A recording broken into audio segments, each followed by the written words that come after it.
So he's just got to play this very cautiously, Mm-hmm. get those spears in for some harass, and then leap in and do his rotation with that takedown. But we'll have to see how this is going to go so far.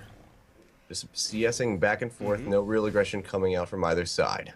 Now, range versus melee, at least when Nidalee is in Cougar form, is primarily going to be looking for aggression. So anytime you see Nidalee in Cougar form, that's when she's going in to put down some really big damage. However, you're probably going to see both a range versus range matchup, just because it does make CSing a little bit more accessible. So for level 2 versus level 2, you're going to see already corrosive charge hitting on to Nidalee and taking her down below half HP, and you're gonna have to hit as much sustain as possible here for Peanut if you get locked on there.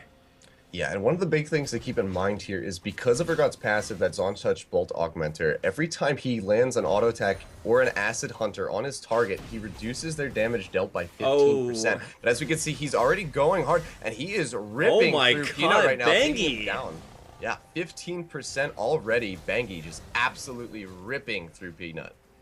Yeah, anytime you get locked on there, it's just there's no way to dodge that. The counterplay is extremely limited. You see Peanut forced way behind that mid lane turret. Gonna have to do a little bit better job at avoiding that lock on, because otherwise there's just no counterplay to dodging Acid Hunters.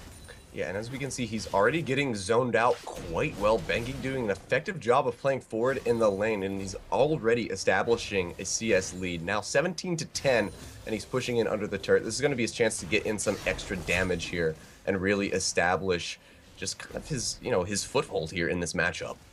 Now, one thing that Nidalee does do is CS very well under turrets. So we're going to see if there's any CS missed here, and it does look like one CS miss so far. A couple more coming in there, but at the same time, a lot of pressure being put on Peanut right now underneath his turret. Gonna eliminate some of his CS as it dies to that turret, and he's actually doing a really good job at keeping the CS up as even as possible. Pushes this minion wave in onto Bengi, and so he'll be able to get off a couple of free auto attacks, but sustain advantage is with Bengi. Yeah, he's gonna have to play this very carefully. He still has his health potions, but as you can see, he's burned through his crystalline flask, and he's also already low on mana. And these auto attacks from Bengi are just starting to really do damage here. Peanut going to have to play very cautiously, maybe take an early back, but he runs the risk of falling even further behind in CS and possibly getting some severe damage onto his turret. As we can see, Bengi, he does land Noxian Corrosive Charge, but not able to follow up with any Acid Hunters, as he has also run himself out of mana. I suspect that we will see a tier built for him on his back. If it comes to that, you never know what's going to happen here with these matches. Yeah, and especially you have to take a look at the summoner spells, which is probably something we should have gone over a little bit earlier, because they really dictate how you're going to play your game. For Bengi, he just wants to make sure that he knows the only way that he's actually going to die is when Nidalee either hits a spear, gets that hunt mark on, and then dives in for the execute. With that takedown. And so it's very telegraphed whenever Nidalee is going to come try to kill you. That's why he brought the exhaust. So he theoretically will be able to defend very well against that all-in. It doesn't help your sustain, it doesn't help anything else. Just going to defend you against that Nidalee all-in. But both laners have actually brought teleport, which means that we shouldn't see this game end before each one of them have a chance to head back to base. But already you can see Peanut putting down a lot of early pressure onto Bengi, kind of winning out that sustain war in the end, pushing Bengi out of his turret. Yeah, he's got a decent amount of damage on the turret. We saw Bengi started to go back just a couple minutes ago or so, but he opted to go ahead, stick around in lane, not wanting to fall behind. He's working dangerously low here, but he does have the mana advantage over top of Peanut, because Peanut's, unless he can land that spear, his engage is very lacking at the current moment. So you see Bengi really just playing it safe and operating underneath of his turret, using that Acid Hunter to pick up the CS. Overall, fairly passive game. We've seen a bit of poking back and forth with auto attacks, but no real engages thus far.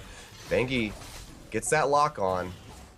I think the lock on actually hurt him a little bit. He missed a couple of CS because of it, and is still taking damage to his turret just little bit by little bit. Pretty decent CSing here by Bengi. He's actually managed to pick up the majority of that. Finally will back off onto base and shouldn't actually lose any HP for taking a trip back to the fountain. Yeah, and Peanut taking advantage of this. He sees that Bengi went back. He's going to try to get as much CS and as much of a push as possible before Bengi starts channeling in that TP. As we can see, it's going in right now. Very interesting here by Bengi. He actually went back to base and picked up a Brutalizer. This is the very first Brutalizer of the Solo King, because traditionally going for just Doran's blades, it's so much more cost effective to get extra HP as well as damage. And now with Brutalizer, you're going to get a whole lot more damage, but you get 0 HP with that, so still actually pretty squishy. And we already have seen Bengi run out of mana relatively quickly beforehand. No Tear of the Goddess, no extra mana coming in here, but you can just see the effectiveness of this Brutalizer. There's just no way that Peanut can trade damage right now, even with Ninja Tabby picked up. First boots buy of the tournament as well. Yeah, really interesting choices here, because the Ninja Tabby's just not going to do much in the long run, because most of Bengi's damage is coming out of these locked-on Acid Hunters. It's a really interesting decision here. As we can see, even underneath the turret, Peanut just not safe from this onslaught that Bengi's just laying down. Already floating around 85% HP compared to Peanut's sub 50.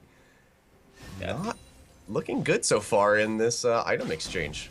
Bengi just has so much damage at this point, and even though he's not necessarily able to harass Peanut very effectively underneath turret, Bengi does land that hunt, but there is the swap underneath the turret. It pops Bengi in a little bit of danger, but he's going to pick up the first blood, and of course the only blood here of this tournament. We're going to get a quick instant replay. Walk us through what happened.